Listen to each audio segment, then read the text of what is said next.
Žijeme v najviac dynamickom prostredí zmien za posledných 100 rokov. Neistota je prítomná v každom sektore a nevyhýba sa ani automobilovému priemyslu. Za posledné roky ceny aut narástli. Bude tento trend pokračovať? Stane sa auto luxusným tovarom a ako budú meniť mobilitu rozhodnutia Európskej únie? Odpovie mi Vladimír Ort, generálny riaditeľ spoločnosti United Automotive Group. Prajem vám pekný deň, vítajte v štúdiu TA3. Pekný deň. Rada som, že ste tu. Budeme totižto hovoriť o téme, ktorá veľa ľudí zaujíma. Budeme hovoriť o tom, kam sa teda bude uberať automobilový priemysel vo svete, lebo ľudia sa na to často pýtajú. Ekonómovia a rôzni odborníci sa snažia predpokladať ten ďalší vývoj. Ale ja sa pýtam, že či vôbec je možné v tejto dobe neustálých zmien, lebo mám pocit, že takú sme ešte ani nezažili, či je vôbec možné predikovať niečo do budúcnosti, čo nás môže nejak nasmerovať. No, je to veľmi ťažké predikovať ten budúci vývoj a hlavne na tú dynamiku tých zmien, ktoré okolo nás prebiehajú, ktoré si tu vieme vymenovať od covidu, energetickej krízy, vojny na Ukrajine, recesie, nedostatku čipov a tak ďalej. Takže tá predikcia principiálne je možná, ale je možná iba na nevyhnutne krátke obdobie a to sa zhruba dá, ak to urobí odborník, tak plus minus 3-6 mesiacov, lebo tých vplyvov je veľmi veľa. Vy už ste spomenuli tie udalosti, ktoré nás sprevádzali počas posledných 3 rokov. Na to asi nikto nezabudne. Mali sme COVID, ten vystriedala vojna na Ukrajine. To všetko spôsobovalo ekonomické problémy, aj nedostatok rôznych tovarov a komponentom. A to sa dialo aj v automobilovom priemysle. A výsledok bol ten, že bolo tých aut nedostatok a to zvýšilo ich cenu. A dá sa už teraz aj povedať, že o koľko stúpli v priemere ceny aut? Ceny vozidiel v zásade začali stúpať tesne po roku 2019, kedy ten COVID v zásade prišiel, alebo respektíve ovplyvnil ekonomiku na celom svete. Samozrejme najprv došlo k prepadu, následne vzrastu, ale približne, ak to zoberme za 3 roky, ceny vozidiel narástli od 50 do 120% oproti cenám 2019. Ceny nových automobilov a samozrejme ovplyvnilo to aj jazdené vozidlá, ktoré boli ovplyvnené ešte viacej ako nové, pretože tie nové vozidlá neboli.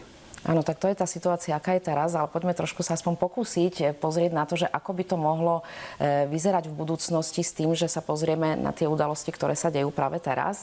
A jeden z tých faktorov, ktorý určite mobilitu vo svete, alebo teda v Európe ovplyvní, sú rozhodnutia Európskej únie. Vieme, že prichádza norma Euro 7. Mohli by ste možno povedať aj, že o čom je. Hovorí sa veľa o syntetických palivách a v neposlednom rade je to aj to rozhodnutie, že po roku 2035 už sa nebudú môcť predávať autá so spaľovacím motorom. Čo na to spotrebiteľ? Ako sa má zariadiť? No, týchto informácií je veľmi veľa a bežný spotrebiteľ sa v nich v zásade nevyzná. Aby sme sa o tom rozprávali vo veľkej všeobecnosti a pochopení, treba si uvedomiť, že Euro 7 norma je niečo, čo tu aj bolo predtým, čiže bola Euro 6, Euro 5, Euro 4. Euro 7 norma by mala prísť do života v roku 2025 a je veľmi prísna, čo sa týka emisí a nie len výfukových plynov, ale aj spotreby pneumatik, brzdových platničiek a tak ďalej. Výrobcovia budú mať veľmi náročné obdobie pred sebou. To si zoberme, že pri dĺžke vývoja automobilu ako takého, tak tie 2 roky, ktoré sú dneska, 2023 až 2025, tak už dneska to musia nejakým spôsobom absorbovať. 100% sa dá len povedať len to, že automobily budú musieť naraz na cene, pretože výrobca bude musieť vynaložiť veľmi veľa do vývoja.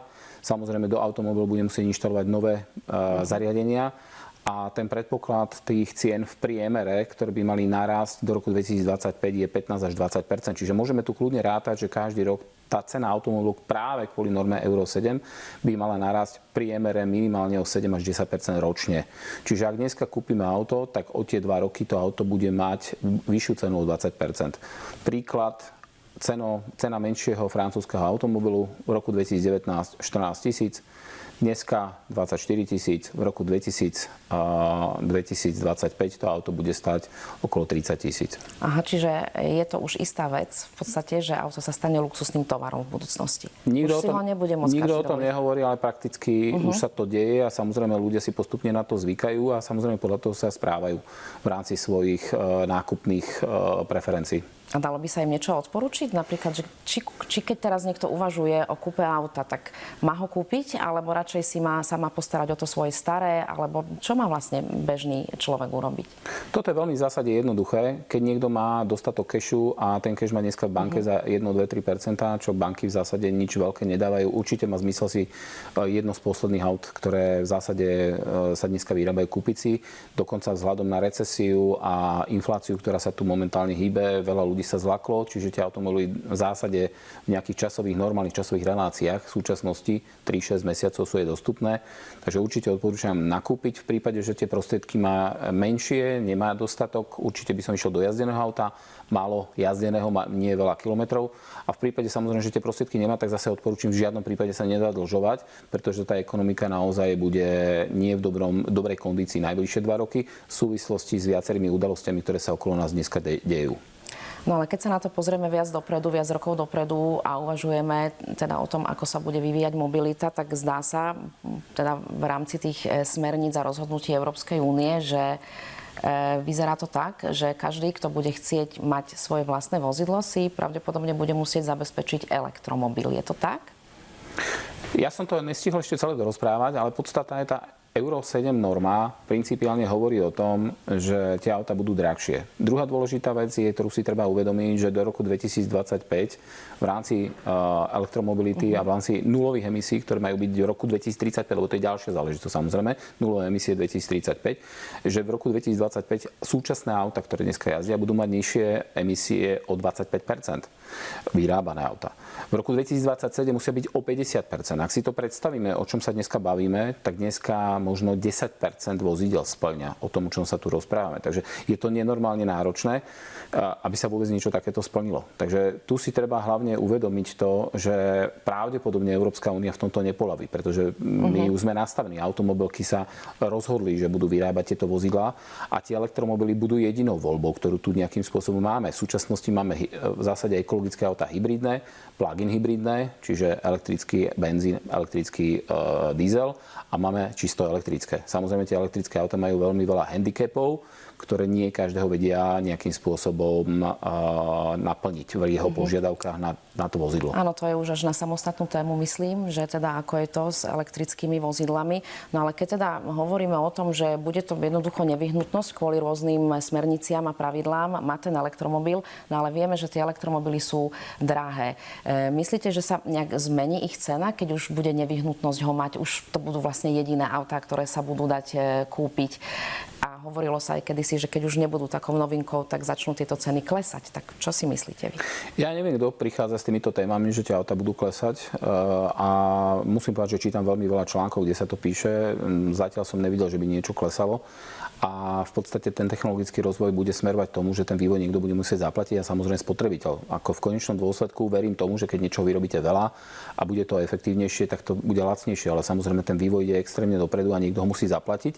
Takže ja si nemyslím, že elektromobily budú lacnejšie, budú čím ďalej drahšie, čiže tak jak sme sa bavili, že nejaké to malinké francúzske auto stojí 14, dneska 2019 stalo 14, dneska 24, bude stať 30 a v roku 2025-2027 bude stať 35 000, tak tie elektromobily takisto bude veľmi ťažké vyrobiť. A ono samozrejme, každý sa dneska predbieha, aby povedal, že ja vyrobím elektromobil s dostatočným dojazdom za 20-25 tisíc, čo je docela slušná cena. Problém je ten, že to auto nebude mať žiadnu výbavu. A tie automobilky v zásade majú na výber dve možnosti, o ktorých sme aj dneska už počuli. Prvá možnosť vyrobiť naozaj auto, ktoré nemá absolútne nič a vy si všetko elektronicky budete doplácať, typu navigácia, parkovacie senzory, zadná kamera a ja neviem, hudobný systém, Spotify a rôzne iné systémy, ktoré môžete do auta nainštalovať, ktoré vám vlastne dneska ich máte v základe, lebo ste si to auto s tým kúpili. Pretože samo o sebe to auto s týmito systémami nebude stať 20, ale bude stať 40. A vy si to budete nejakým spôsobom predplatným vedieť zaplatiť, či už na jeden deň, na týždeň, na mesiac. No ale v konečnom dôsledku to aj tak zaplatíte. Čiže to auto v konečnom dôsledku naozaj vysaje veľkú časť vašich finančných prostriedkov, ktoré budete mať. Takže už naozaj nie každý si bude môcť to auto dovoliť. Možno aj budú ľudia, ktorí už ani nebudú chcieť mať to auto. Čiže sa úplne zmení pohľad pohľad na mobilitu ako takú? Lebo prepravovať sa jednoducho budeme musieť, aj keď nebudeme tie auta vlastniť. Či? Ako to bude? Ono je to kombinácia viacerých vecí, lebo zase samozrejme na svete momentálne jazdí viac ako miliarda vozidiel. Ročne sa vyrobí okolo 80 miliónov vozidiel. To znamená, tých konvenčných aut s konvenčnými palivami, benzín, diesel a tak ďalej, tých sa nezbavíme len tak rýchlo. Priemerná životnosť toho auta je 15 rokov, sú krajiny, kde jazdia 25 rokov. Takže ten dobeh tých starých aut, ak 2035 sa prestanú vyrábať, bude ďalších 15-20 rokov, čiže to je tak rok 2060. A samozrejme budú nejaké palivá, príklad sú napríklad tie syntetické, ktoré sa nebudú zase tankovať do hociakého auta, pretože budú príliš drahé. Ak dneska máme benzín alebo naftu za euro 80, tak keby sme dneska prepočítali vo veľkej výrobe syntetické palivo, tak stojí 6 eur. Ak dneska niekto do malého auta natankuje plnú nádrž za 50 eur, tak si uvedome, že si natankujeme nádrž za 250 eur. A dvakrát mesačne si ju zhruba natankujeme taký priemerný človek. To je cena hypotéky jednoizbového bytu. Takže nebude to pre hocikoho, nebude to pre čokoľvek. Ja si myslím, že to bude hlavne pre športové, luxusné auta.